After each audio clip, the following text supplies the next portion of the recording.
It is I, the antithesis of casual gaming, your main man returned unto your mind. Now, let me speak about Google Plus gaming, Skype gaming, talking about running a game. Now, I am eminently qualified, having run exactly one game session over Google Plus. And I will tell you this, Google Plus cuts out right at 4 hours. I know this because we kept going and it's like 5 minutes, you will be cut off. I'm like, no, 4 hours? Are you kidding? That's only a beginning. But so we clipped it right there. I think you guys might have missed like a minute of gameplay, a minute and a half. Bringing it back again, and I was very pleased with my players in the game, with Lindsay and with Trevor. Lindsay gave me one of the best compliments that I've ever had. When asking them, trying to gather all the critiquing. I like to be critiqued, and I can take quite a bit of critiquing from individuals, particularly if they have gained my respect through their role-playing skills. When you're running a game, I always suggest spend at least a half hour after the game to get some feedback. And we did that after we went off the air. So they're speaking to me, and Lizzie gave me one of the best compliments I've ever had. I've had a lot of them to my role-playing skills and my game mastering skills over the years. He said, it's like trying to critique the Sistine Chapel, and I said, well, all right, that's pretty cool. I appreciate that. I was like, whoa, all right, that's saying something, and I don't know about that, but apparently he does. So that's enough for that. Now, when you're running a Skype game, when you're running a Google Plus game, first of all, if you're going to run it and post it, do not play music. You will get your account closed down eventually by Yahoo. Or not Yahoo, YouTube. YouTube does not play around with that. They will close that ass up. It might take them a while. You might be like, 3 months have gone by. And then they might get you, though. You don't want that. It's your built subscription base and so forth. You don't want to do that. So, can't use any music on it. Face-to-face, the kind of game I run face-to-face is very, very different than what you're going to see over Skype. First of all, or over Google+. So you looked at me over Google+. Unfortunately, it's kind of only, it's a part of the pie. I can't really get in there at first. Of course, the first time I run something there, it's not going to be, I'm not going to be fully versed in figuring out how to change and augment tools to help better that experience through my game mastering sets of skills. Now, one thing I can tell you, for me, I like to have like 6 players at a game. That's what I like to have. But you don't want to do that on a Skype game or on a Google Plus game. I think 2 players.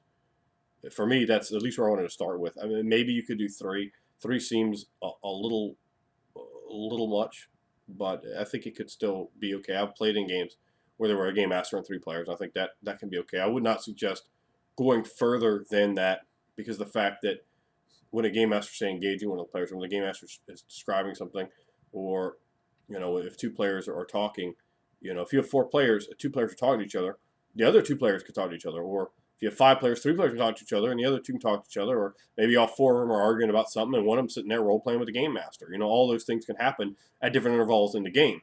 So you keep multiple people engaged because you talking over each other is not a problem. When you do that over Google Plus or Skype, to the audience, it just blooms in together, and it's a big problem. We saw that on Andrew's Halloween game, and Jason and I talked over each other a good bit, partly because we had a lag, and then partly because we could talk, and Jason and I could hear each other.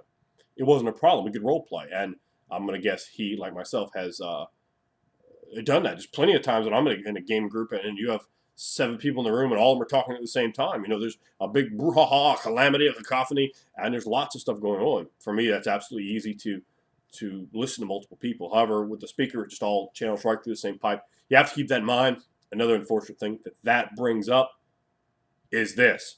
You have a bit of stiltedness, right? I talk, and I'm going to talk, and then, Lindsay has to wait till I'm done to jump in. Or if I hear him jumping in, I have to immediately decide either I yield it to him, or I had to bulldoze him out of the way. Depending on what my information is. Is it necessary? Can we clip it? Can we come back to it? Or is it pressing? Is it something that's happening right now? Something that I need to tell them? Just because what we're talking about right now might not have been imperative. That doesn't mean to be as a game master, because I know things that are happening. You know, if it's 3:59 and I'm describing the way the ice looks on the snow, that doesn't mean at 4 something really bad isn't going to happen that they need to know, and it's, you know, it's creeping up to that mark. So it's like, well, I'm giving you this to change your expectations so that I can bring it over this way and make it a little more dramatic, a little more unsuspected, and, you know, perhaps all the more brutal. Now, when you're so you are denied some certain elements. It's also more difficult to show people stuff. You can email people pictures and so forth, which is good. But like a setup I have at my house, I just have like a little wire, and I have no idea how to do this. But one of my buddies did it. He even gave me the wire. He's like, here, stick this, and we stick it in your computer or for your computer to your TV, and I can just rotate all the pictures with the characters, and then they can sit there and I'll sit there and I role play with the TV because they're looking at the image, and then I'll talk for the NPC or something. And that is a great little immersive tool there, because it quite literally brings that NPC into the room.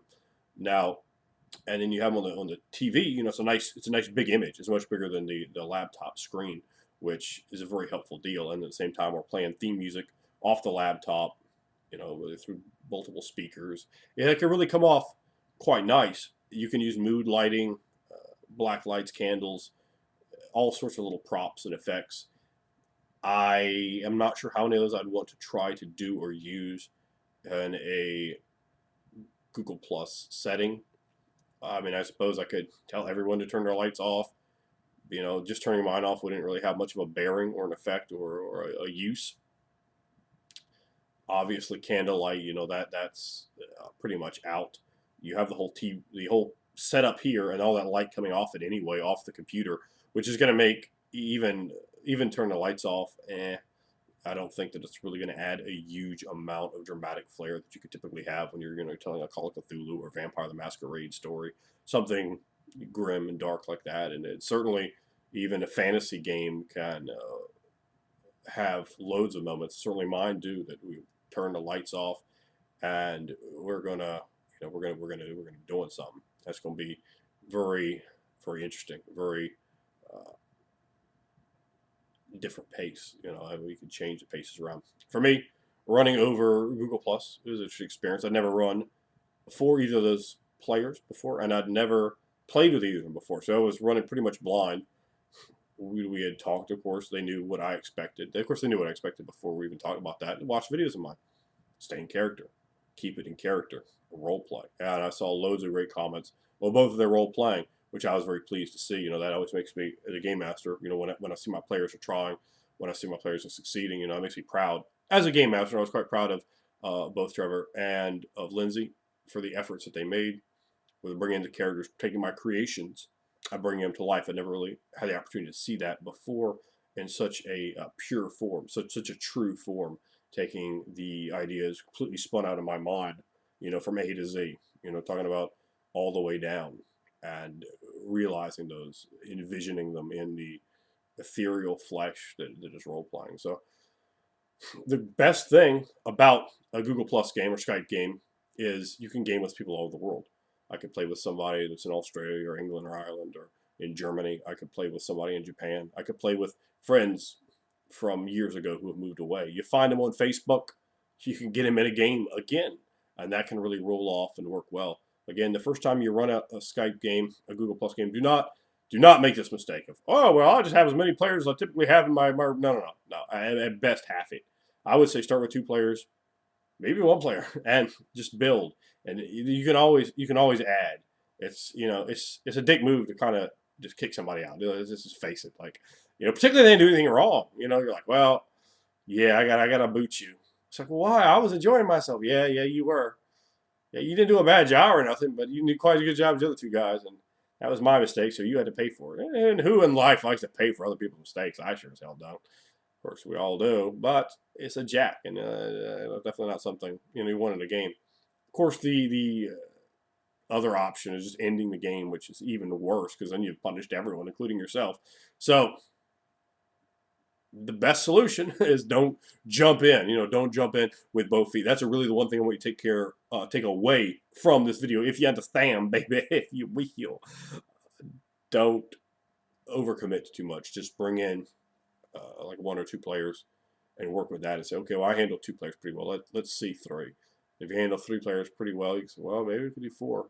The other thing, if you're particularly if you're running a small span, like you're going to run a 3-hour game, 4 players, it could be very tough because you got to give each one of them a lot more. It's essentially all kind of spotlighting in a different sort of way when you're running a game like that, which is very important in any game. But there's loads of times you don't have to spotlight. There's a lot of stuff people can do collectively. There's some stuff you can do collectively in this game, but even then, it kind of has to be spotlighted. You can't really back and forth as much as you could. If you have 3 players are all trying to role play together, it's kind of a different sort of a deal because they can't. It's slower. The conversation is going to take. I don't know how much longer a 15-minute long conversation on your gaming area face to face would take with other individuals. I don't like to call it tabletop so much at the gaming table because I don't use a table really. Every once in a while, but I don't really use them. I don't. There's nothing there I need. Like we use my gaming table is a TV tray. That's what my gaming table is, or just a bookcase over here. Just wherever I can roll the dice, and I don't like to have a lot of dice rolling. So what do we have? What do we need a table for? I don't. I'm not a big proponent of the need of a table, and this is by extension, even less of a need. They have like dice rollers and stuff like that as well. You can use if you think your players are going to cheat. I would just straight up say just get different players. My honest self. If I think somebody is of such means, they're gone. I don't have time. I don't have time for that in my game. And the reason I dislike cheating so much is not because of its duplicitous nature, but because of the fact of what you're actually doing. If it has been the decider that the dice dictate reality, what the dice, it's not a dice roll. It's just essentially what has happened, and the dice are showing you numerically how well you succeeded or failed on a particular action. Well, if all of a sudden you're just going to have as many rolls as you want, that whole credibility has been thrown out the window, and thus you have damaged immersion. And we know how I feel about that. Don't damage immersion, you pieces of trash. There's probably somebody out there that is a cheater. There's a piece of trash of the industry. And I probably hit the dislike button for getting cracked on like a monkey ass. But that's why it's a problem. And if you're cheating, and I think about it, you are altering the world through your own desire to succeed. It's a problem. Of course, when you get caught doing that, here's the other big thing, man. It doesn't even matter if you're a good role player. People aren't going to want you around. They're like, oh, no, not that guy. I know a couple people that do cheat, through the whole gaming scene. And people go, no, not that guy. Not that guy. If you're someone like me who has a well-known dice that do not like them, I have one die in my 20-sider that can roll a 20. It's one that can roll a 20. Now, he doesn't roll 20s all the time. It's just the rest of them. I think, I don't know, they stop at like 14. I see a 17. I'm like, oh, God, it's 17. I didn't know they had numbers that high on this die. I thought 20 was like a suggestion, like a probability, like a possibility that you could think. But I thought maybe there was more like a 13-sided or something like that. I do roll well in World of Darkness. My 10-siders do like me. They do like me. But my 20-siders, a lot of 4s. Oh, a lot of 4s. But, and they always jab me like in important things. It's like, oh yeah, I can hit somebody. Roll hit. Yeah, that's fine. Saving throw. Oh, look, a 1. 3. That's wonderful. A -8. I don't know how I got that on a die, but it appeared. A -8. Certainly. I guess that's what's eating the other. That's why I only have a 13. I've got a bunch of negative integers on my 20-siders apparently.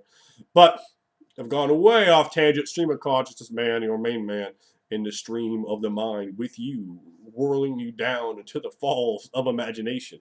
Now, really what I have to say, though, is with the Google Plus gaming, it's a great opportunity to get to game with people that you will never see face-to-face, or that you will never get to see face-to-face again, or that are just away from you for a good period of time.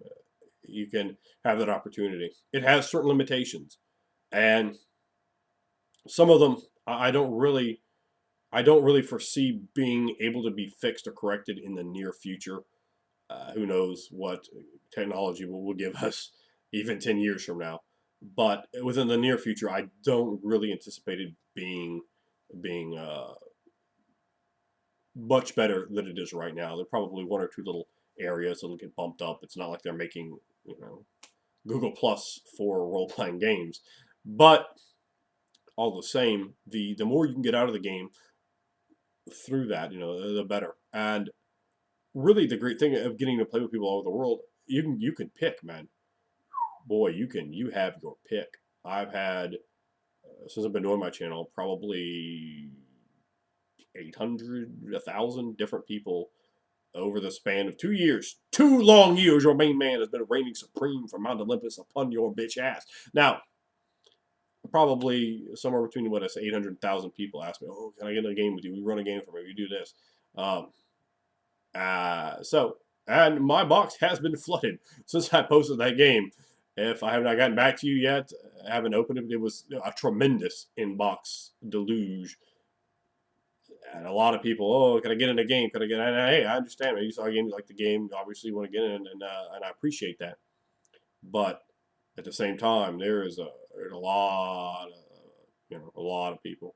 And I just shoot, if you actually want to have opportunity, if you like post like a comment like once every billion years, you ain't gonna be the one that gets in. I'll just tell you quite out flat honestly. You want to be commenting constantly. Make sure that I know who you are. Anyone else that you want to play in a game, any channels that people have, they're not going to pick somebody they have no idea who they are. They just wouldn't. Why? I mean, would you? They're going to pick people that they're familiar with, that they think are going to be a good fit for whatever roles they're casting in the game. So, that's it. Also, within the Ring of Fire is going to be coming back for another issue, another episode, if you will. And look forward to hearing all you guys' thoughts on that. So thanks for watching. Thanks for supporting. It means a lot to me. And there you are. My thoughts on